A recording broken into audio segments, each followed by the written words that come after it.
Ito, tumubo na, oh. Dati, ano yan, maliit lang yan, oh. Kinat ng husband ko yan. Ginamit namin yung pinaka leaves niya. Tapos, ayan, oh, tumubo na. Ano na yan?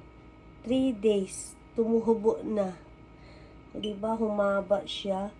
Dati, maliit lang siya, oh. Nakita nyo yung ganong kinat ng husband ko. Tapos ngayon tumubo na ulit. Oh. Pang 3 days ngayon. Ang bilis tumubo, no? Mamaya hahaba na yan. Magagamit ulit. Ganyan ang ginagawa namin pagka pinutol namin. Tapos bababara lang namin ng konting water. Ayan, oh. Tapos tutubo na siya. Kunti lang ang nilalagay namin. Kunti lang. Tapos tumutubo. At least